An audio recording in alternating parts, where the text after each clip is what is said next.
Hey guys, welcome back to the Q Life and another awesome episode. Yeah, today is part 3 of Welcoming Baby Q, and we are going to go over Maya's birth story with you guys. Super exciting.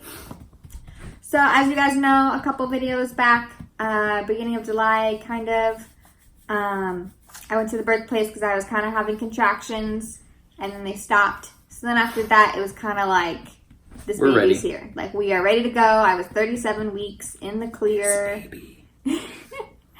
So we tried some things to induce labor. I was walking a lot.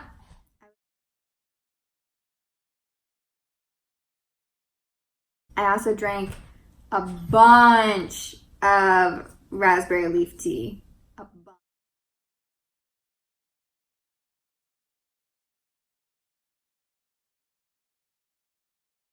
Cris went golfing, and I rode in the golf cart.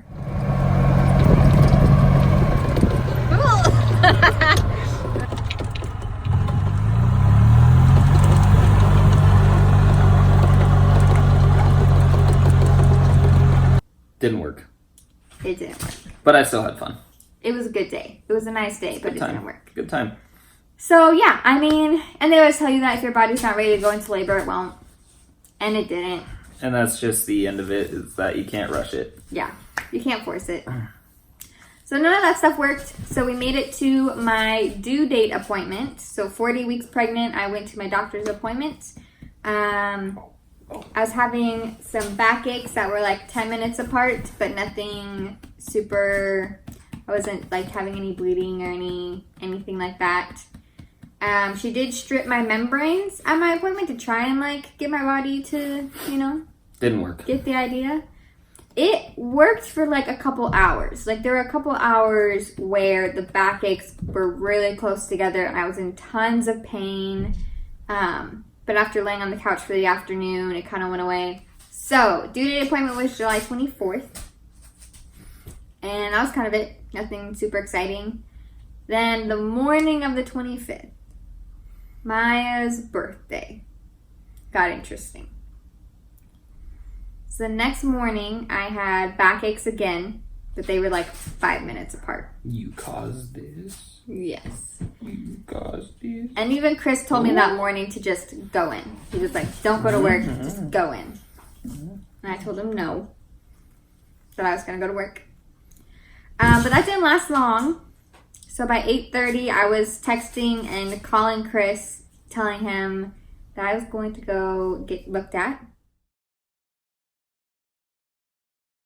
But then I did get the phone call and she said, I am on my way to the hospital. And I said, for what? She goes, I'm going into the birthplace because my backaches and contractions are 5 minutes apart. And I said, okay, I'll see you in 5 minutes. So walked from where I was 5 minutes to the birthplace. I beat her. This is where the interesting part came, is that when we did check in, when Payton has gone to the birthplace or had gone to the birthplace the last couple times, they took her in a front room. And the doctors already knew she was past her due date. So they get us checked in. We start walking down the hallway to the birthplace, and we pass both front rooms. And Payton kind of looked at me, and she was like, uh-oh. I said, what? She goes, we're having the baby. We're having the baby. And I kind of turned white, and I was like, whoa. Why? And it's because the front rooms that he's talking about are very small. Like, they're not very small, but they're smaller. The back rooms in the corners, they have like 2 full walls of windows, and they're a little bit bigger. They're nicer. And so when we were going back to those, it was kind of like, I feel like they only give those rooms out if you're like in it for the long haul. So, which we were. We totally were. That's what happened. That is definitely what happened, and it was a long day. Yes. So, yeah, we get there, get checked in. They check me. I wasn't any more dilated or anything than I had been before, so that kind of sucked.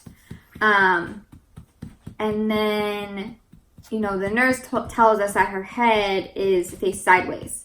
So that could be a reason that I'm not dilating, because her head's not putting enough pressure down. So doing these workouts, they're not working. She checks me again. I'm still not dilated anymore. So the nurse offers to strip my membranes again because the doctor done it the day before. I said that was fine. So she did that, and then it got real painful. Like, my contractions were way more intense. I tried taking baths. Cris was trying to help me through exercises. Mm-hmm. Our nurse was trying to coach us on, like, you know, being good support partners and, you know, letting Cris know that I'm in a lot of pain. So she was really awesome. She also told me to throw all my emotions out the window. Yes, she did. She was like, you're going to hear some things, and she doesn't mean it. Yep. You just got to go with it. So she was great. We loved her. She was one of the best nurses I've ever. She's very helpful. Ever seen. So they decided that they could give me basically a morphine shot. Yeah. The nurse pretty much said that this, you know, since she wasn't dilating, this mixture of the morphine and something else would either stop all of her contractions and we could go home, mm-hmm. or it would speed things up. Mm-hmm. And guess what it did? Baby. Yeah, so totally sped things up. It didn't knock any of my pain off at all. So there's this moment where Cris was putting pressure on my back, and he started easing off the pressure, and I turned around to see like what he was doing, and he was trying to look at the monitor, like see my contractions go, and I was in so much pain that I turned around and I was like, you don't need the computer to tell you I'm contracting. I'm in pain. Like, I need you to focus on putting pressure on my back. Yeah. And he was just like, okay. And like, but I don't know. You're trying to see, but I was like, at this point. No, yeah, just like, don't pay attention to computers. Yeah. You know when you know. So yeah, the pain shot was around noon. And then, like I said, it moved things forward. So around like 1 p.m. they checked me and said like, hey, you're dilating. We can admit you, you know, get you the epidural. Oh, the epidural. I know, right? It's like music to your ears, yeah. So she was in a lot of pain. Finally got the, you know, just kind of in a nutshell, got her the epidural. Mm-hmm. Kind of not was rude at the nurses, but kind of said, hey, let's get things going. Yeah. So they got the guy in there fairly quick. It felt like a lifetime for Payton since she was in so much pain and with all the contractions. But he got in there pretty quick, did the epidural, mm-hmm. And then, you know, gave her the little button to... Well, and that was hard because you're still contracting as they're giving you the epidural. Yes. So it was like I was in extreme pain, but like this needle's trying to go on my back.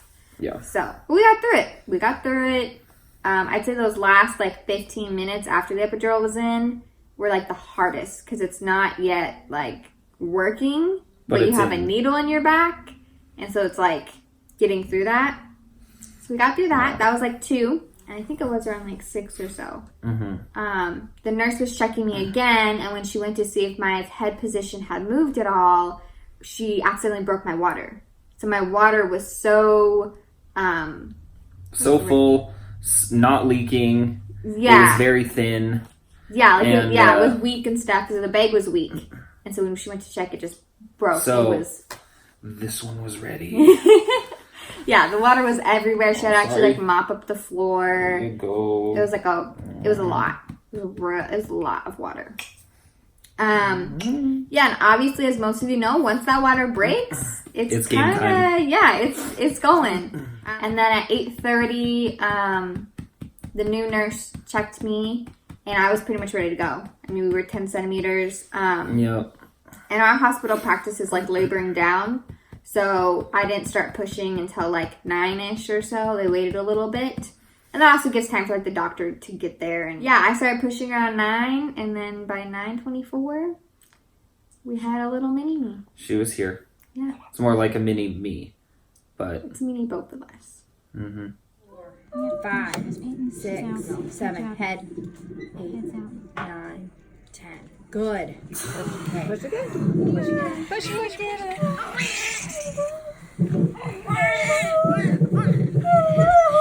Yeah, I mean, it's just like a crazy time. It's a huge family time, and there's a lot going on, and obviously it's, you know, stressful because you're having a baby. So, mm-hmm.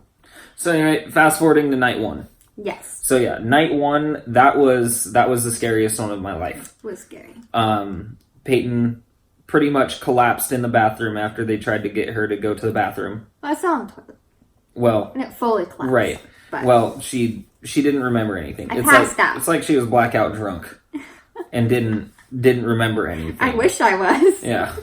And they had to wake her up, put some oxygen on her. So, of course, I have gotten no sleep at all. And neither has Payton. And they're working on her and pushing on her, her stomach to get her uterus to harden. And, I was freaking out. I was like, do I watch my wife? Do I watch the baby? Like, what am I supposed to do? Yeah, so basically you have to have contractions like after labor, and mine stopped. And so then my uterus softened, which means more blood flow. So they had to give me a shot, give me my contractions going again, which sucked. But it worked out. Like, I was fine the next morning. I was definitely tired, but I was okay.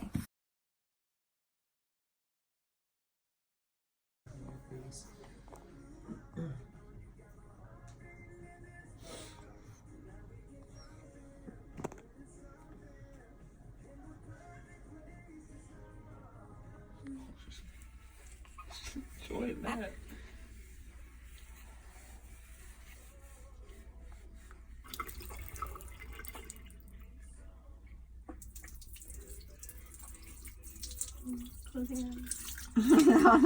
So sweet.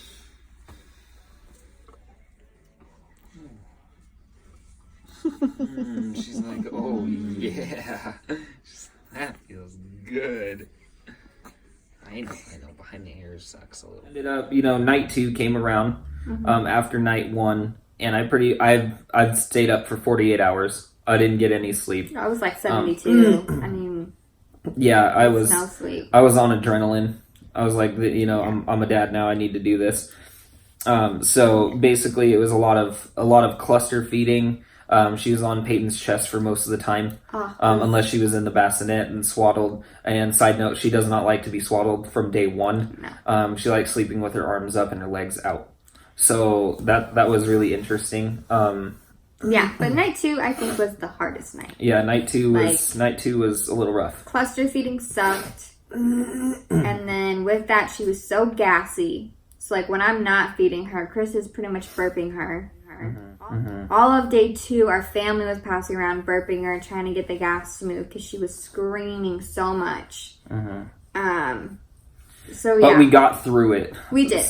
We did. By the end of day 2, we were ready to go home. Yeah. We had our nice dinner. The hospital provided this nice dinner. It's not gourmet, but it's it was pretty decent. It was decent. It was pretty decent.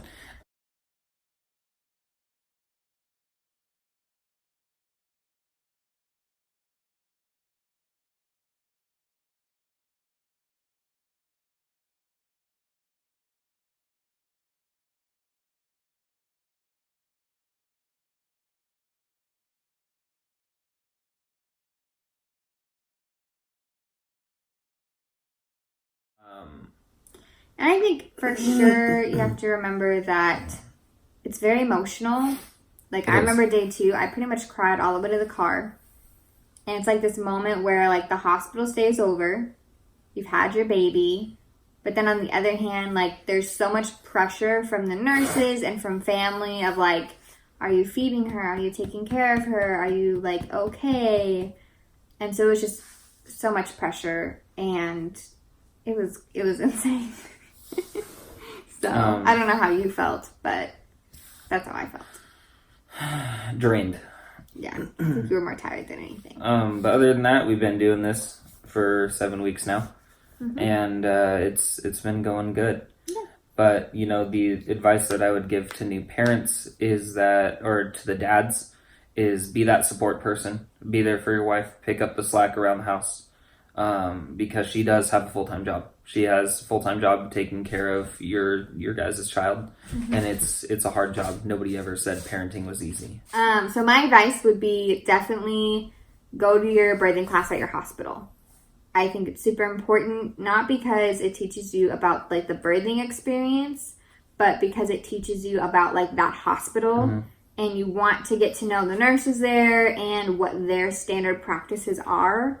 So our hospital practices laboring down, which I didn't know was a thing, and that's something that they do. So when they said that, I knew what it meant and I knew the purpose behind it.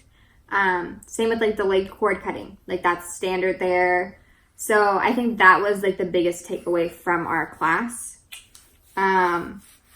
Also, from our class, the best advice our nurse gave us was that the first 2 weeks after having our baby, like, you don't even feel human. Which I didn't get until, like, you're there. But it's true. Like, literally 2 weeks, she was 2 weeks old, and I took a shower, and I took a 40-minute shower, and after I got out of that shower, like, I felt a little bit more human. It was this weird feeling. So, prepare for that. It's weird. And you're kind of in, like, a daze the whole time. But it gets better. It gets better. It's been a ride. Just, if you guys are thinking about having a kid, prepare for the roller coaster. Because emotions from everybody get out of control. And you gotta learn how to work with each other again in this new stage of life. Yeah, but it's all worth it. It is very much worth it. It's the hardest thing I've done, but the most rewarding thing. And I get to hold this one, and your wife or your girlfriend or your baby mama is going to cry a lot. Yep. Even if she's not a crier. I was not a crier before I had Maya, and now I cry all the time. So weak. I'm just kidding. Just prepare for that. She's going through a lot. But it's going to be okay. Absolutely. Well, if you guys like the video, make sure to click that like button, hit the subscribe, hit that little bell for notifications right up here. You guys want to know when part 4 comes around? 3, 4. 4 is next. And we're super excited to tell you guys about that. And then get on to more videos. Absolutely. You guys get to watch us grow with her. But we love you guys. You guys have a great rest of your day, great week, and we'll see you next time. Sounds good. Bye, guys. Deuces.